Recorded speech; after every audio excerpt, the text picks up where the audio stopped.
Good morning guys. आजची आपली नवीन concept आहे ते म्हणजे रिटायरमेंट ऑफ बिल. आता रिटायरमेंट हा शब्द काही नवीन नाही आपल्यासाठी. आपण कुठे ना कुठे कधी ना कधी ऐकलं असेल की रिटायर झाला, रिटायरमेंट घेतली, व्हॉलेंटरी रिटायरमेंट घेतली. तीच कन्सेप्ट आपली आज बिल ऑफ एक्सचेंज मध्ये आहे, that is retirement of bill. आता रिटायरमेंट ऑफ बिल म्हणजे काय? जेव्हा ड्रॉवी ड्रॉवरला ड्यू डेटच्या आधी पैसे देतो. ड्यू डेट सर्वांना माहिती आहे, एक्सप्लेन झालेलं आहे ऑलरेडी. पुन्हा सांगतो, जेव्हा ड्रॉवी ड्रॉवरला ड्यू डेटच्या आधी पैसे देतो त्याला म्हटलं जातं रिटायरमेंट ऑफ बिल. पुन्हा एकदा सांगतो, जेव्हा ड्रॉवी ड्रॉवरला ड्यू डेटच्या आधी पैसे देतो त्या सिच्युएशनला, त्या कन्सेप्टला म्हटलं जातं रिटायरमेंट ऑफ बिल. छोटंसं एक्झाम्पल घेऊया. ए ड्रॉज बिल ऑन बी. ए ने बी वर बिल ड्रॉ केलं. ड्यू डेट आहे, सॉरी, डेट ऑफ बिल आहे 1 एप्रिल. ड्यू डेट आहे suppose 4 August. Amount of bill आहे suppose 10,000.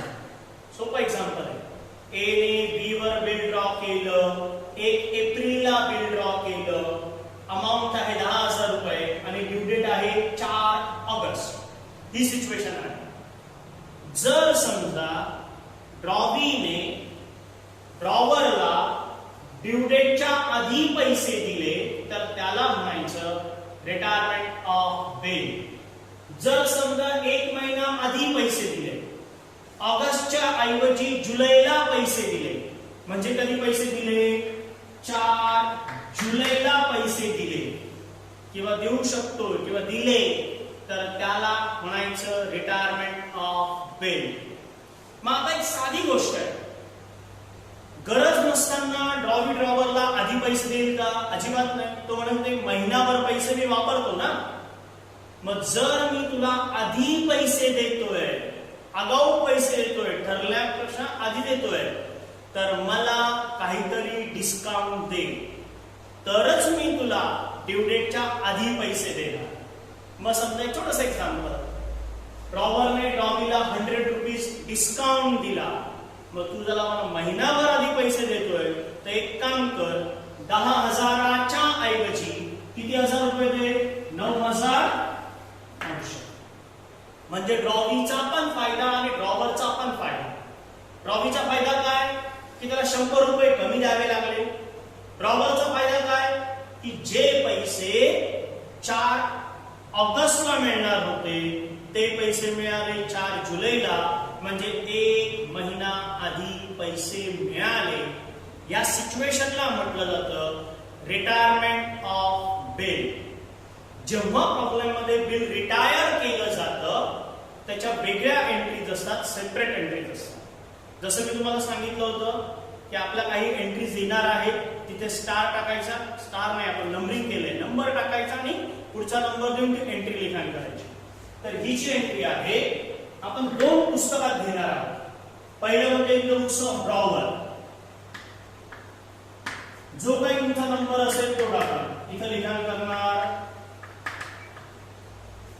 Retirement of bill colon, हे आपलं हेडिंग असणार. त्याची एंट्री होणार cash account debit, rebate account debit to bill receivable account. हेच आपण ड्रॉवीच्या पुस्तकात कसं लिखाण करणार? हेडिंग ते तसं स्टार टाकून काय? Retirement of bill. एंट्री होणार cash, sorry, bill payable account debit to cash account to discount account. थोडा स्लाइड चेंज है, समझून घ्या.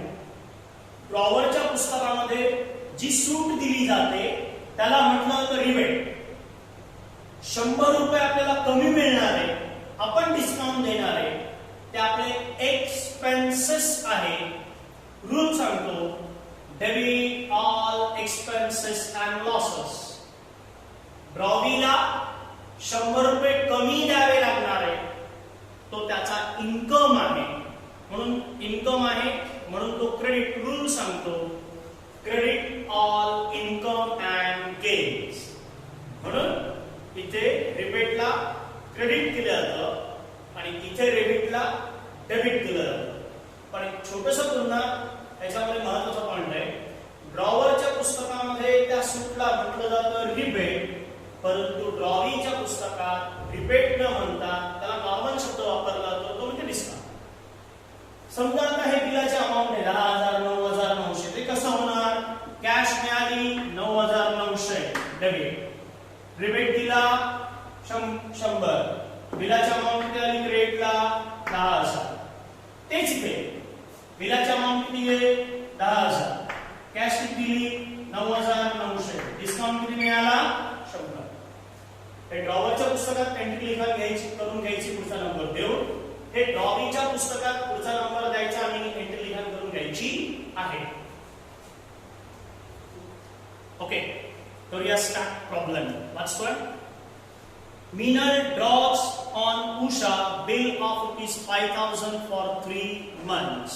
सिंपल आहे, तेच. मीनलने बिल ड्रॉ केलं उषावर 3 महिन्यांसाठी, अमाउंट आहे 5,000.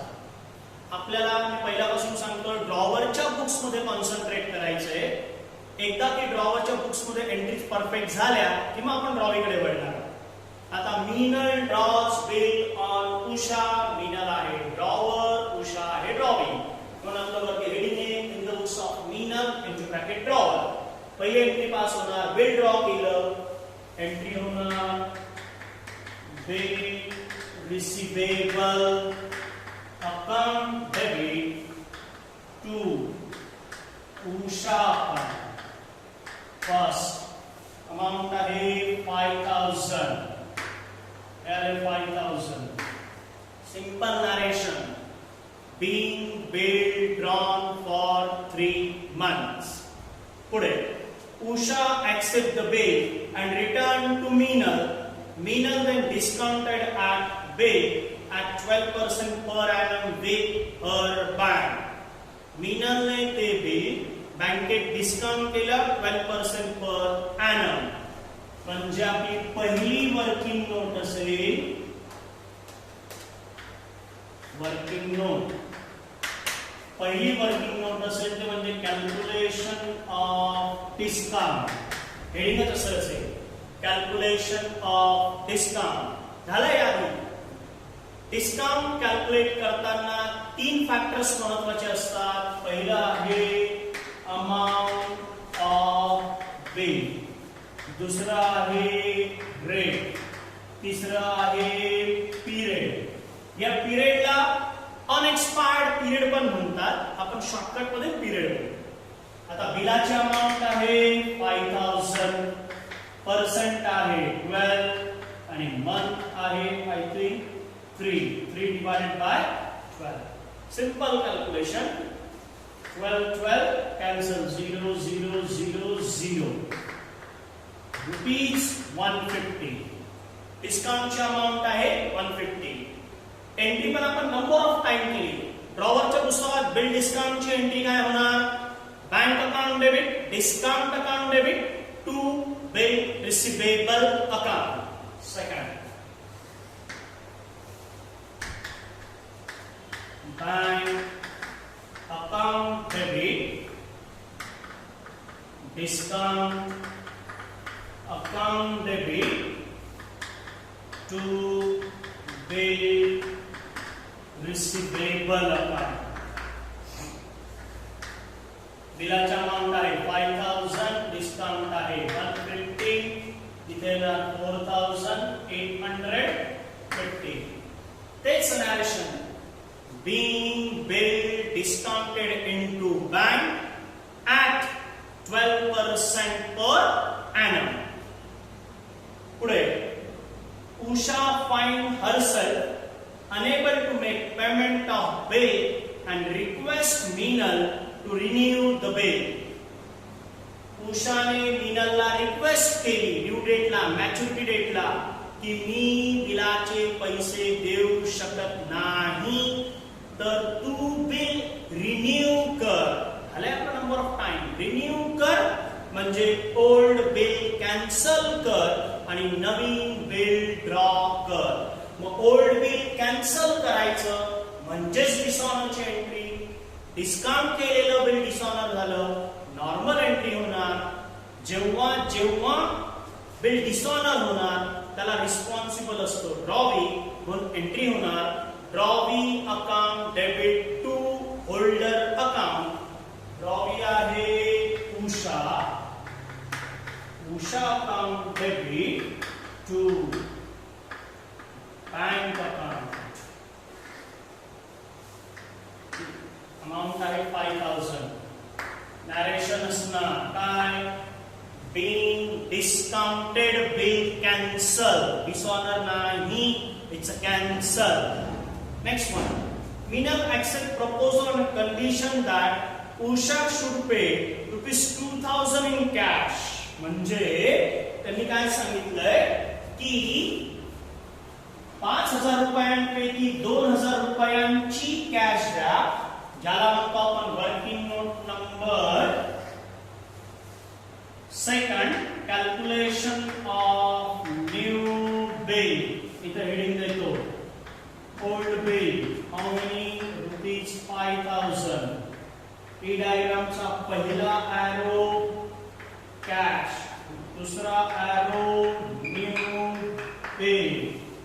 इथे आले 2000, इथे आले 3000. 5 रुपये. 5 पैकी 2 दिले कॅश मध्ये, उरलेले 3000 कशामध्ये, न्यू बिल मध्ये. Accept a bill at 1 month along with interest at 10% per annum. These arrangement carried through and आता एक काम करूया. आता ते काय म्हणतोय बघा की हे जे नवीन बिल आहे त्याच्या सोबत तुम्हाला इंटरेस्ट ऍड करायचा आहे. तो इंटरेस्ट कसा आहे पुन्हा एकदा वाचतोय. ते म्हणतोय accept new bill at 1 month. नवीन बिलाचा पिरियड आहे 1 महिना आणि with interest at 10% per annum. महिना आहे 1% आहे 10% पर एनम. म्हणजे इथे आपली तिसरी वर्किंग नोट होणार ते म्हणजे कॅल्क्युलेशन ऑफ इंटरेस्ट. मी इथे लिखाण करतो मी आता 3 number. Calculation of interest. Interest always calculated on new bill amount for new period. Interest always calculated on new bill amount for new period. New bill amount आहे इथं लिखाण करतो मी new bill amount into rate into period. नवीन बिलाची amount आहे 3000. 1 month म्हटलंय ना, चुकतंय का माझं काही. 10% घेतो पहिले. चला रेट आहे ना 10% इंटू पिरियड काय 1 मंथ. आता कसं करता येईल, हे 0 हे 0 हा 0. आता कॅल्क्युलेशन केलं की 24 इंटरेस्ट अमाउंट 25. याचा अर्थ काय की या नवीन बिलामध्ये इंटरेस्ट काय होणार 25. ही अमाउंट आली इंटरेस्ट म्हणजे 3025. ओके 3025. पुन्हा सांगतोय प्रत्येकाचं लक्ष असेल. एकदा की हे कॅल्क्युलेशन केलं की आपण एंट्रीज कडे वळतो. कॅन्सलेशनची एंट्री पास केल्यानंतर पहिली एंट्री असते ती म्हणजेच काय इंटरेस्ट रिसिवेबल. इंटरेस्ट मिळणार आहे. ऑलरेडी एंट्री पास केली आपण. Usha account debit to interest account.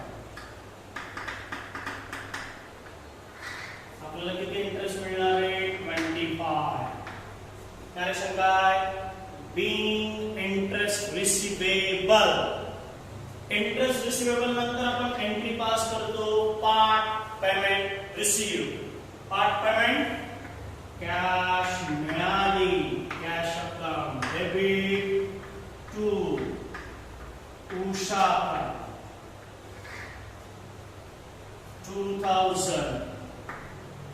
2000. Narration काय? Being part payment made.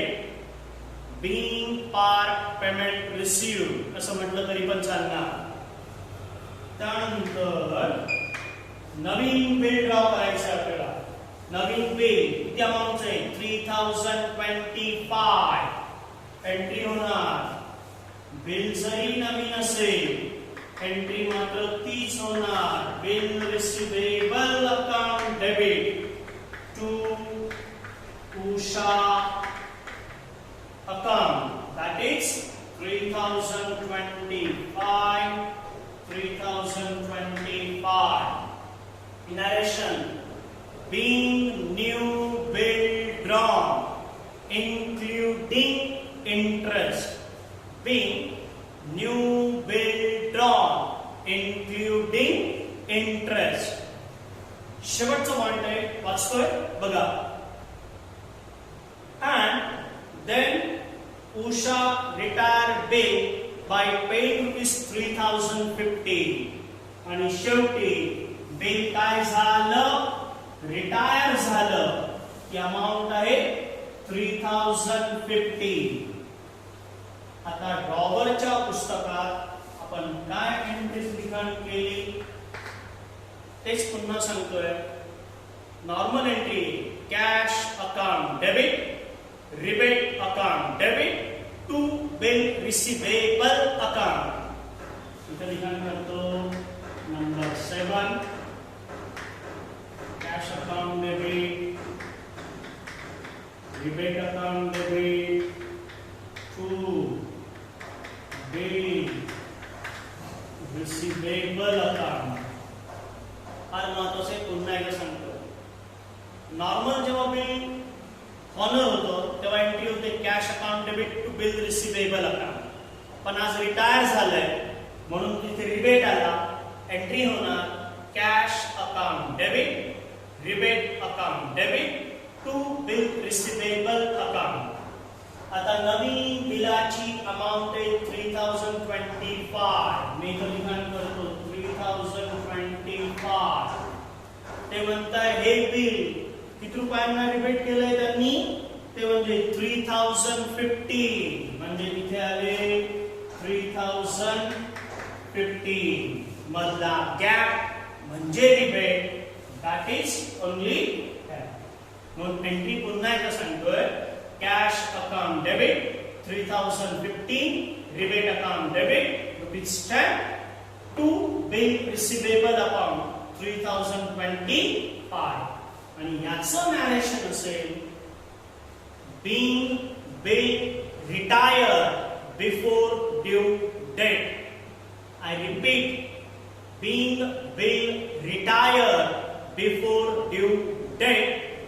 आणि सरते शेवटी तेच डबल अंडरलाईन आणि इथे लिखाण असेल. अपेक्षा करतो प्रत्येकाला समजलं असेल. पुन्हा एकदा सांगतो आजची नवीन कन्सेप्ट रिटायरमेंट ऑफ बिल. याचा अर्थ जेव्हा ड्रॉवी ड्रॉवरला ड्यू डेटच्या आधी पैसे देतो त्या सिच्युएशनला म्हटलं जातं retirement of bill. Okay, thank you so much.